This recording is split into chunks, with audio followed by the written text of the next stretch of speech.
Which companies does GM compete with? Lots of times when I ask this question as I'm presenting at different conferences, I hear different answers from the audience. They are competing with Toyota, Nissan, other car manufacturers. Some people will say, well, the biggest threat or the biggest competitor to GM is Tesla's. And if you're thinking that this is the typical competition for GMs, then you are limiting the scope of competition and you're not thinking of the market that GM targets from the perspective of that market, from the perspective of the consumers.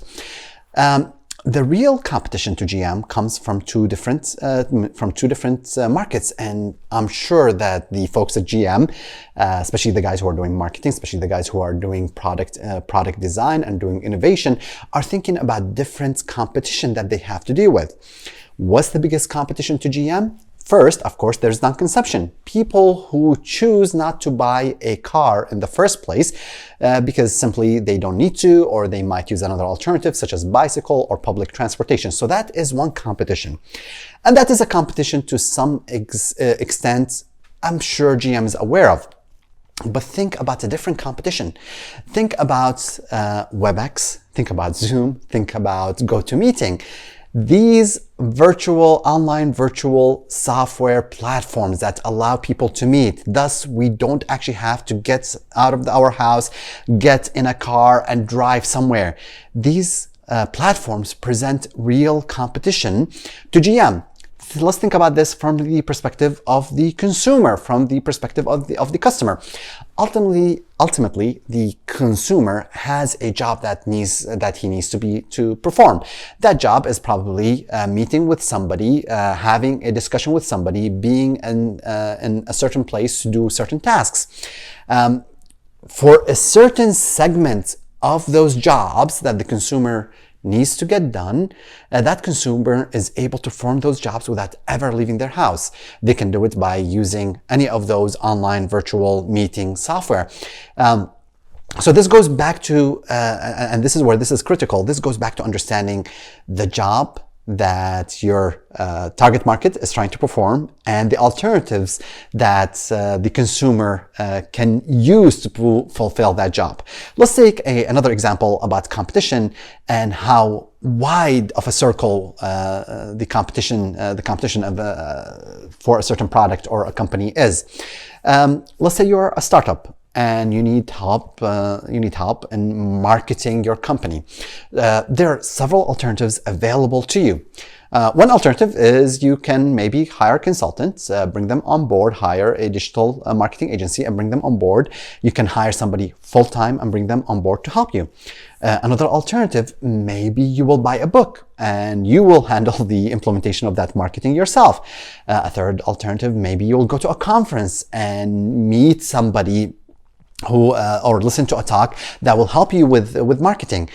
Maybe a fourth alternative is you will find a platform such as clarity.fm and you'll hire somebody, you'll pay them by the minute, you'll talk to them for 15-30 minutes and you'll take their advice and you'll implement it on your site. All these, if you think about them, all these are alternatives available to somebody who's looking for advice when it comes to marketing their business.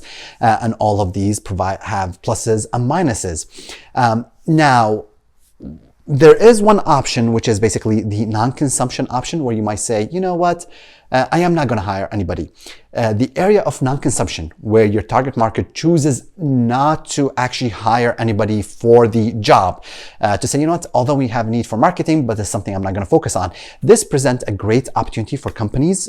It gives you an opportunity to find ways to really penetrate a market. It's hard, but definitely there is an area that allows for innovation in a particular market. Now, all the other alternatives also provide options for you to think about. Why would somebody choose to go to a conference versus reading a book versus hiring a consultant? Each one of those particular method to fulfill a job is a way for you to learn. I'll finish with this. So we offer, for example, conversion rate optimization service. Companies typically hire us to help them increase their conversion rates. That's a very narrow definition of what companies hire us to do. And if we take that definition and think that, okay, well, this is the job that Invesp is getting hired to do, then we think about other conversion rate optimization companies as companies that we compete with. However, in the mind of our target clients, they're actually not hiring us to increase their conversion rates. They might say that, but the reality of it is most of them are hiring us to increase their online revenue. Now, if we expand the definition and the job that we're hired to do to, well, increase online revenue, guess what? Now we're not only competing with other conversion rate optimization companies, we're competing with many alternatives that a target client can choose to achieve that goal. He might hire, or she might hire, an SEO company, a PPC company. They might go and exhibit at a conference. They might spend the money for, they might go and spend the money with an offline advertising method to increase their online sales. All of these are valid options. So, understanding the job that you're getting hired to do, and then based on that understanding the different alternatives that are available to clients will help you do much better marketing.